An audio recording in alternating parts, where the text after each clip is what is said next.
सबसे पहले आप ये वाला वीडियो देखिए। भाई मेरे को पता है क्या समझ में आया, मैं ना जैसे श्रीदेवी अपने पति को बेच आती है ना उस मूवी में, कौन सी थी वो, कौन सी मूवी थी जिस मूवी, अबे जे से नाम था यार, जुदाई। जैसे जुदाई में श्रीदेवी अपने पति अनिल कपूर को बेच आती है ना, भाई मैं भी बेचाऊंगी अपने पति को पैसे के लिए। तो वैसे ही प्राइसलेस है, बोली लग जाएगी उस पर तो बोली लगी जाएगी भाई। ऑप्शन कर फैमिली भी अच्छी होती है, साथ में आधे पैसे रख लेंगे। आधे ठीक है भाई, बढ़िया। बस गाइस इंतजाम हो गया मेरी जिंदगी का, पति बेचाऊंगी मैं।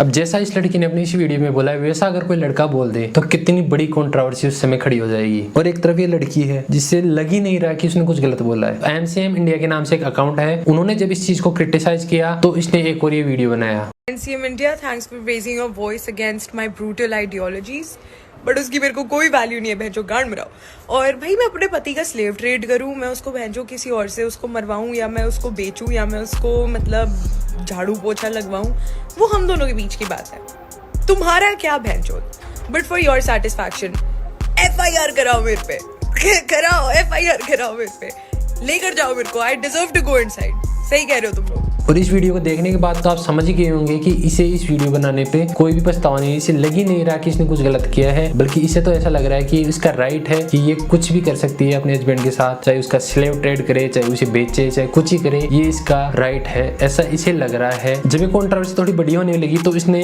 ये एक अपोलॉजी का जो पोस्ट था अपनी स्टोरी पे वो लगाया, लेकिन ये अपोलॉजी इसने वीडियो बनाने के लिए नहीं मांगी, बल्कि इसने एमसीएम के खिलाफ जो ये रूड वर्ड वगैरह में बात की थी उसके लिए इसने अपोलॉजी मांगी। कोई वीडियो बनाने के लिए, जिस तरीके से बात करी थी, या जिस तरीके से ये कह रही थी कि अपने हस्बैंड को स्लेव ट्रेड करे या कुछ भी करे, जिस तरीका का इसने वीडियो बनाया, इसके लिए इसने किसी भी तरह की अपोलॉजी नहीं मांगी है। खैर इसमें इसकी जितनी गलती है उससे ज्यादा इसके माता पिता की गलती है, क्योंकि जिस तरीके के इसके माता पिता इसको संस्कार देंगे उसी तरीके की ये बातें करेगी। ये तो हर जगह का हो गया है कि माता पिता क्या करते हैं कि बच्चों को शुरू से तो संस्कार देते नहीं, और जब वो गलती करते हैं तो हमारा बच्चा बिगड़ गया। अरे तुमने संस्कार ही नहीं दी तो बिगड़ेगा कहाँ से? इसलिए अपने बच्चे को कम से कम सही और गलत में अंतर तो बताओ। खैर इससे क्या उम्मीद कर सकते हैं जब कोर्ट के जज इस तरीके की बात करें कि mens is not the owner of woman sexuality, यानी कि वुमेन्स के पास चॉइस है कि वो शादी के बाद भी किसी और के साथ संबंध वगैरह बना सके। इस तरीके की जो बात है वो कोर्ट के जज बोल रहे हैं, तो इसमें फिर आम लोगों को तो क्या ही। मुझे लगता है कि सबसे पहले जज को ये बात अपनी वाइफ को बोलनी चाहिए। जब वो घर जाए और अपनी वाइफ को किसी और के साथ देखे तो उसकी वाइफ उसे यही कहे कि इट्स माई चॉइस। तो वीडियो को बनाने का मेन कारण ये था तो नहीं, पर मुझे लगा कि आप लोगों को इसके बारे में बताना चाहिए, क्योंकि इसके अलावा भी बहुत सारे ऐसे केस हैं जिसमें फेक रेप केस हो गया, या दहेज का केस हो गया, या फिर ससुर पे केस कर रहे हैं जो कि 20 साल पहले ही मर चुका, उस पे डोरी का या डोमेस्टिक वायलेंस वगैरह का केस कर रहे हैं। तो इस तरीके के बहुत सारे फॉल्स जो केस है वो मेंस पे किए जाते हैं। बहुत से ऐसे केस हैं जिसके अंदर की उस व्यक्ति को सजा हो जाती है, और सजा के कई सालों बाद ये पता लगता है कि वो एक फेक केस था। आधी सजा होने के बाद उस व्यक्ति को रिहा वगैरह भी कर दिया जाता है, लेकिन जो लड़की ने केस लगाए थे उसके ऊपर कोई कार्रवाई नहीं होती, उसको छोटा मोटा फाइन देके छोड़ दिया जाता है, या फिर किसी केस में तो सजा भी नहीं दी जाती, कुछ नहीं होता। तो जब आप इक्वल राइट की बात कर रहे हो तो उसमें मैन वुमेन दोनों आते हैं। ऐसा नहीं है कि आपने वुमेन्स के लिए तो काफी सारी सेफ्टी लॉ